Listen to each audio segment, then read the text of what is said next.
Allez, sortez vos affaires. Et Jordan, elle t'a filé son 06 là, Nabila?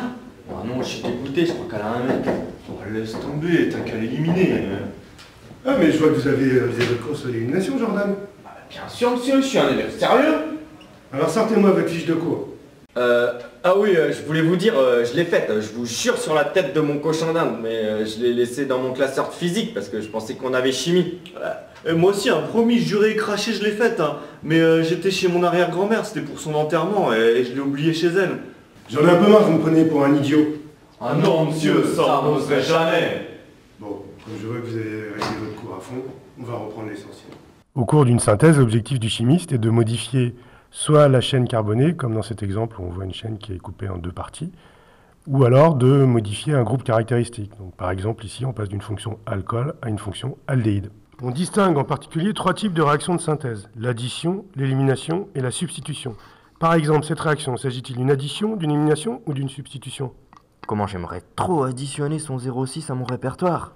Oui, c'est ça, c'est une addition. Dans une réaction d'addition, des atomes ou des groupes d'atomes sont ajoutés aux atomes d'une liaison multiple. Et celle-là. Mais non, faut que tu l'élimines de tes pensées. Tout à fait, il s'agit d'une élimination. Dans une réaction d'élimination, une molécule perd deux groupes d'atomes. J'y arrive pas. Faudrait que j'arrive à me substituer à son mec. Substitution, bien sûr. Dans une réaction de substitution, un groupe d'atomes est remplacé par un autre groupe d'atomes.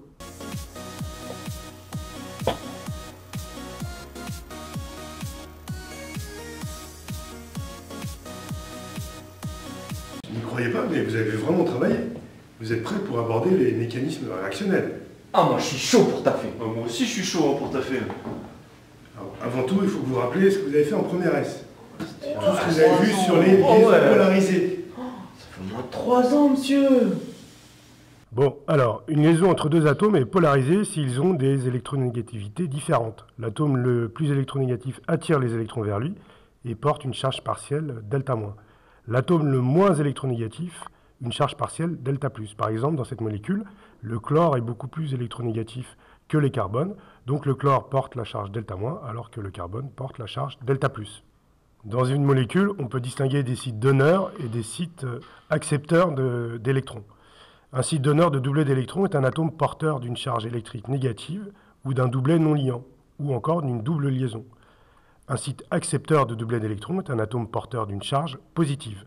Par exemple, dans cette molécule, le site donneur est le doublet porté par l'atome d'azote, alors qu'ici, le site accepteur est le carbone.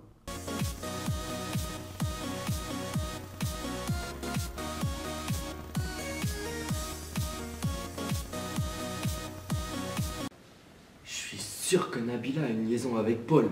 Avec Paul polarisé. Quoi? Bah, polarisé, liaison polarisée. Ah, trop relou ta blague. Une réaction chimique peut se décomposer à l'échelle microscopique en plusieurs réactions chimiques. L'ensemble de ces réactions est appelé le mécanisme réactionnel. Chaque étape du mécanisme réactionnel correspond à un mouvement de doublet d'électrons dû aux interactions électrostatiques, d'un site donneur vers un site accepteur. Cela se traduit par la formation ou la rupture de liaison. Par exemple, ici, on voit une liaison qui se forme entre A et B. Ici, une liaison qui se rompt entre A et B.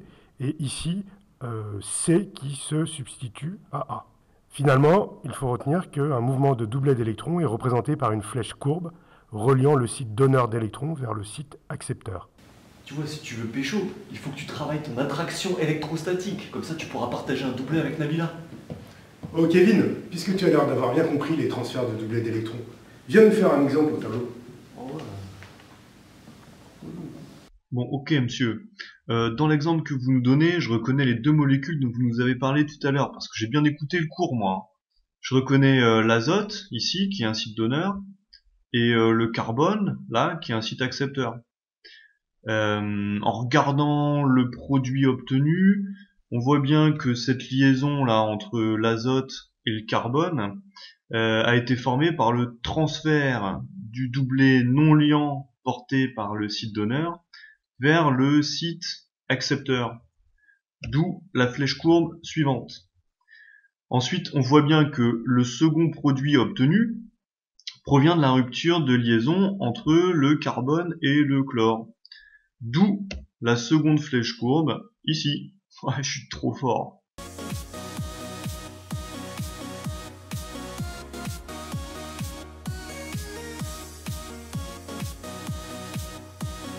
Bon, le cours est terminé, vous pouvez ranger vos affaires. C'est Nabila. Oh. Allô? Maman? Oh, bonjour